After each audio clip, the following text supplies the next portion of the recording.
Hello बच्चों, स्वागत है आपका एक और क्वेश्चन के साथ में। हमने कुछ टाइम पर वीडियो अपलोड नहीं किए हैं। कुछ दीपावली की हार्दिक शुभकामनाएं। दीपावली में आपने बहुत अच्छे से एंजॉय किया होगा। अब थोड़ी सी पढ़ाई भी कर लेते हैं। तो क्लास 10 का आज हम बहुत ही महत्वपूर्ण क्वेश्चन लेकर आए हैं, क्योंकि क्लास 10 का क्वेश्चन क्या है? क्लास 10 का है वेरी इंपॉर्टेंट क्वेश्चन। हर साल क्वेश्चन आता ही आता है एग्जाम में। पिछली साल भी आया था, उसके पिछली साल ऐसा करके आया था, √3+3 करके आया था। लेकिन इस साल हम √3 का बताएंगे। अपन आप √5 का, √7 का भी निकाल सकते हैं। क्वेश्चन क्या रहेगा? सिद्ध कीजिए कि √3 एक अपरिमेय संख्या है।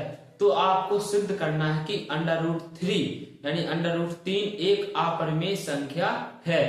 अगर आप वीडियो में नए हैं तो चैनल को सब्सक्राइब करें और लाइक करें, अपने दोस्तों तक शेयर करें, जिससे वो भी वीडियो देख सकते हैं। यदि उसके लेक्चर देखने के बाद उनको कुछ प्रॉफिट यानी लाभ हो भी सकता है आपके माध्यम से, तो आपका उसमें बहुत ही सहयोग रहेगा। चलो तो क्वेश्चन देखते हैं क्या रहेगा सॉल्यूशन इसका। सॉल्व इसका रहेगा कि आपको √3 एक अपरिमेय संख्या सिद्ध करना है। तो अपन गणित पढ़ रहे हैं, गणित में क्या करेंगे? मान लेंगे कि माना √3 एक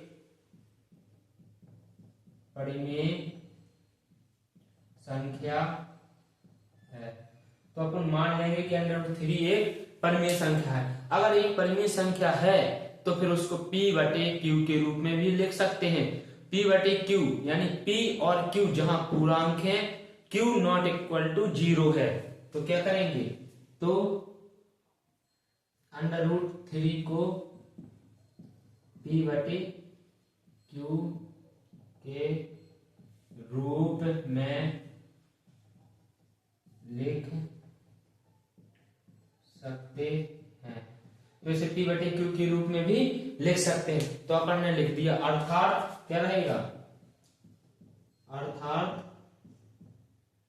√3 बराबर P/Q।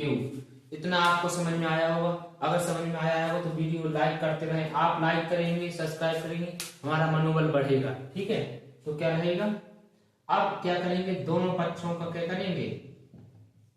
दोनों पक्षों का वर्ग करने पर। अब करेंगे अपन दोनों पक्षों का वर्ग। अगर दोनों पक्षों को वर्ग करते हैं तो क्या पाते हैं? √3 का वर्ग बटे P/Q का भी वर्ग। अब देखो यहाँ पे एक समझने का इंपॉर्टेंट फैक्ट आया कि यदि वर्ग से वर्ग चढ़ा तो ये रूट से क्या हट जाएगा? वर्ग हट जाएगा। ठीक है, ये आपको पता हो चाहिए, गणित वाले स्टूडेंट हो आप।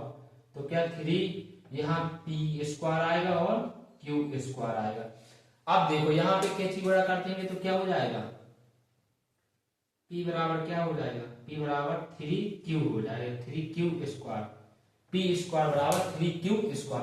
इसको मान लेंगे अपन समीकरण नंबर 1। इधर तक समझ में आया हो तो कमेंट में लिख के बोलिए यस। तो क्या आएगा? यस। ठीक है रहेगा। अब यहाँ पे एक समझने वाली बात है, क्या 3 किसको विभाजित करता है? P को विभाजित, P² को विभाजित करता है, यानी 3 P को विभाजित करता है। 3 से P विभाजित हो जाएगा तो 3 से P² भी विभाजित हो जाएगा। अपन को यही फैक्ट लिखना है, क्या 3P को विभाजित करता है तो 3P² को भी विभाजित करेगा। ठीक है, अगर 3 देखो 3P को विभाजित करता है तो 3P² को भी विभाजित करेगा। अब आपको इधर तक समझ में आया। अपना आधा क्वेश्चन सॉल्व यहीं तक हो गया। अगर आप यहां तक भी नहीं कर पाते तो फिर आपको समझ होगा। अब अपन कुछ मान लीजिए, क्या अब अपन यहाँ पे हल करेंगे दूसरी साइड। क्या करेंगे? माना एक अपन क्या लेंगे? पूर्णांक मान लेंगे कोई, क्या कोई भी P बराबर मान लेंगे। तो P बराबर क्या मानेंगे? P बराबर माना अपने 5। ठीक है, फिर T बराबर 3C मान लिया, क्या 3C। c एक पूर्णांक है जहां, ठीक है, क्या c एक पूर्णांक है, तो क्या मानेंगे, यहां पे लिख भी देंगे चाहे c एक पूर्णांक है, c एक का है पूर्णांक है, तो c एक पूर्णांक है, p यहाँ पे है 3, p अपना है, तो पूर्णांक है अपन सिद्ध करेंगे तो क्या लिखेंगे, इन दोनों पक्षों का क्या कर देंगे, अब इनका भी वर्ग करेंगे, दोनों पक्षों का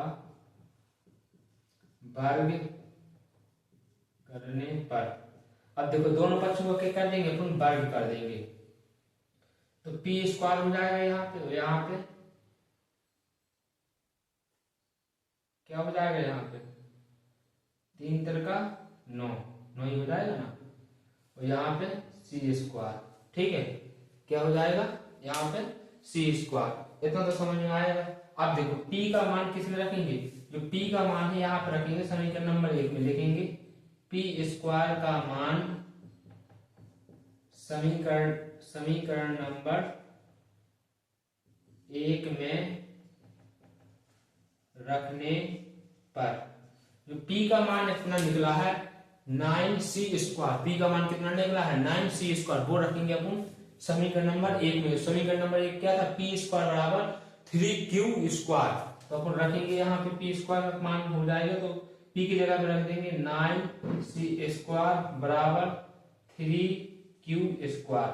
अब देखो यहाँ से कर जाएगा 3 कम 3, 3 तिरका 9, तो यहाँ पे बचा 3c स्क्वायर बराबर q स्क्वायर। अब देखो जो बात आपने यहाँ सीखी थी कि 3p को विभाजित करता है तो 3p स्क्वायर को विभाजित करेगा, वही बात यहाँ पे है, 3q स्क्वायर को विभाजित करता है तो वो q को भी विभाजित करेगा, यानी 3q को विभाजित करता है तो 3q स्क्वायर को भी विभाजित करेगा, ठीक है, इतना तो आपको समझ में आएगा 3p स्क्वायर को। अब देखो यहाँ पे समझने वाली बात क्या है कि 3p को भी विभाजित करता है और 3q को विभाजित करता है, अर्थात क्या मतलब हुआ, 3p को विभाजित करता है, q को विभाजित करता है, तो यह एक परिमेय संख्या नहीं है। परिमेय संख्या होती है तो वो ना तो विभाजित एक दूसरे को क्या करती, विभाजित नहीं करती। कैसे, जैसे आपने माना था यहाँ पे कि 3 एक परिमेय संख्या है और सिद्ध क्या करना था, अपरिमेय संख्या, तो सिद्ध होगी ना अपरिमेय संख्या, कैसे कि यह p को विभाजित करता है और q को विभाजित करता है। अपन ने यहाँ पे माना था कि एक परिमेय संख्या है, तो एक परिमेय संख्या नहीं, अर्थात ये क्या है, अतः है। अब लाइन लिखेंगे क्या, अतः 3p और q दोनों को, ये लाइन इंपोर्टेंट है, ठीक है, क्या ये लाइन इंपोर्टेंट है, विभाजित करता है, अतः यह परिमेय संख्या नहीं है, यह एक अपरिमेय संख्या है। क्या है, यह एक अपरिमेय संख्या है, अतः यहाँ पे लिख लो अंडर रूट, यह अंडर रूट, अतः लिख लो यहाँ पे क्या, सॉरी, अतः अंडर रूट 3 अपरिमेय संख्या है। तो सिद्ध हुआ। अगर आपको क्वेश्चन समझ में आया है और कोई कंफ्यूजिंग नहीं है तो वीडियो को फिर एक बार लाइक करें, सब्सक्राइब करें और वीडियो शेयर करें। धन्यवाद।